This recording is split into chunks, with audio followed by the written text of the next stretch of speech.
introduce yourself? My name is Aziza Nolan. I am originally from South Africa, Cape Town. I lived in the UK for 25 years and I'm a child psychologist and baby expert. I returned back to South Africa to open up a safe house called Peace Home for Abuse Kids. And also, I'm also activist, became an activist for child trafficking internationally and bullying for children at school and helping children that need a second chance in life. I met a belated Nelson Mandela on Trafalgar Square many years ago, and I can still see his face when he was like, I wish I can take all you South Africans back home, but I know I can't take you, but can you bring your knowledge back to South Africa? I also had a vision when I was 16 years old that I always wanted to work with children that have been abandoned or abused and neglected. And I had the opportunity when I was 18 years old to save the first child. And today, bless her, she's a social worker.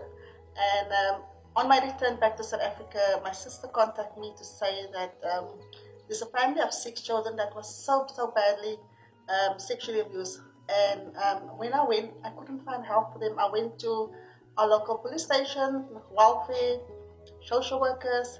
No one could help me, and that's where I started Peace Home to become the voice for the voiceless. Many of these children are kids that have been abandoned, abused, sexually abused, child neglect, drug addicts. They come into Peace Home with lots of pain. You can see it in their eyes. And as soon as they pass the gate, that's where the healing starts. We always have teenager problems or kids problems because we don't really go to the problem of it. And the problem is the kids need counseling. So my first priority is to give the children counseling, but also when they do come, they don't know what is love. So we teach them how to love themselves and then how to give love back again.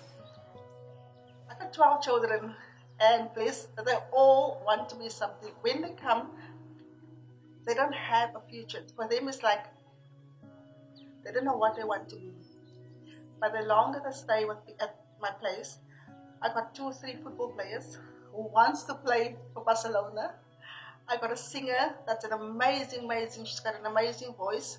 She's one of the kids that, many of Peace Home children are also children that from the street, that lives on the street. So she's got a voice as an angel. She just wants to sing.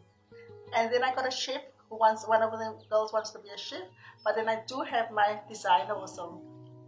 And again, also, like the kids comes from the age from 2 years old right up till 15 years old. I had my 18 months, which is now 5 today, and she said she wants to be a mommy.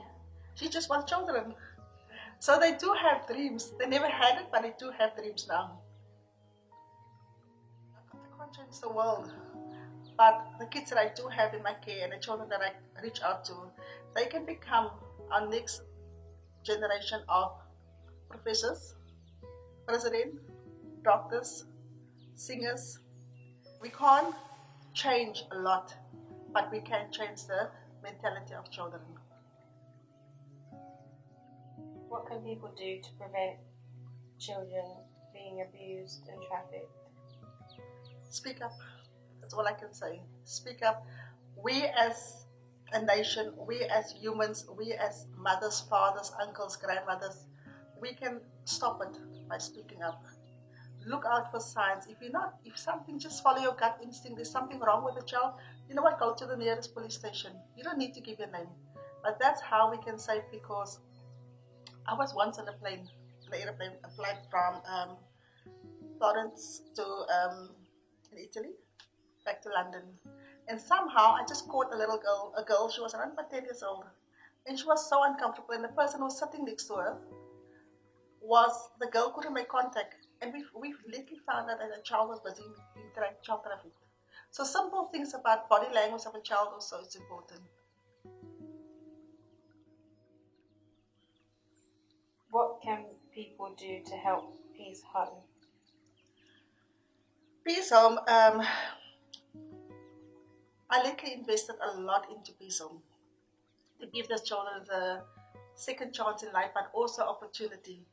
And as years goes, financially, I can't continue working the way I'm doing now because my priority is to stay with the kids at home. They can help with the children's school fees, they can help with sponsoring a child, they can help with sending a child to university. At the moment, the kids are with the counsel. We do counseling a lot, but now the educational side. I always found that in South Africa, there's a block. I found myself having a little bit of a blockage here. It's like we can't move forward because many of these children are kids from the street. They are 10 years and older that never been to school. So the schools are not going to take them. So we homeschool them and then send them to school. But again, also when they get to a certain age, like 14, 15, the system kicks them out. So we're sitting with the same problem. What's going to happen to the children? So my focus point now at the moment is to the older children, which is becoming teenagers now, is to give them and be there for them, that they can also working on what do they want to become. Can people send resources to this home? Yes, we would love and we really appreciate it for any. We always say every little bit helps.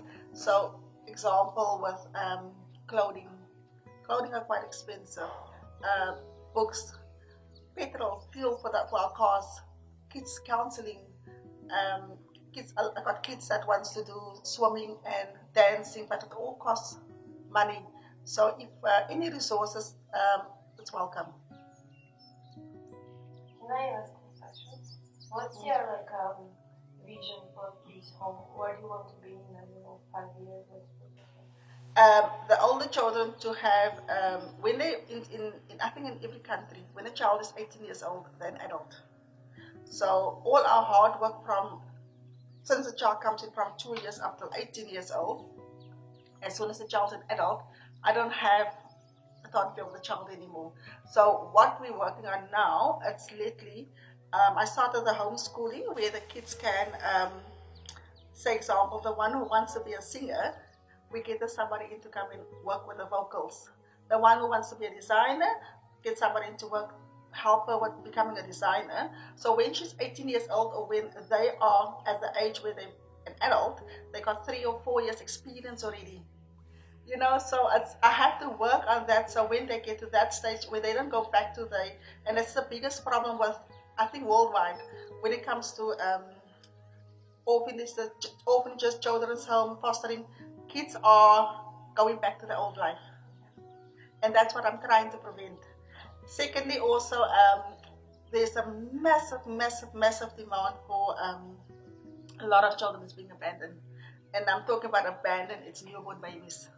So I would like to bring my expertise in, whereas I get like a group of babies, work with them. And there's so many people who want to adopt who can't afford the massive rates that they're charging now for adoption, and have these children do the sleep training, do the easy part, the difficult part, but the easy for the parents. Give them a second chance where somebody else can adopt them, and then they can have a good life. Thirdly, as the school. We just want to get our school going because that's where our knowledge, I always say that's where the children's knowledge, they hunger for knowledge. They hunger for learning and they want to become something. So that is in the future where PISA would love to have also the kids that I have now that's from 14 till 18, find them another place where I can still be with them, but then also just guiding them into adulthood. Can you explain a little bit about the school that you opened this year? On the 6th of January, we opened up our new school. For many, many years, I had problems with getting the children into schools. Because a lot of them do come in with no ID cards. And they do come in also from 10 years, 11 years, never been to school. So the school doesn't take them on. So the school, then I found myself like I had 2 or 3 kids from the street that homeschooled them and then got them into school. And then the system, literally when a child got to 15 years old, and she worked really hard, the system kicked her out, that she's too old for the class.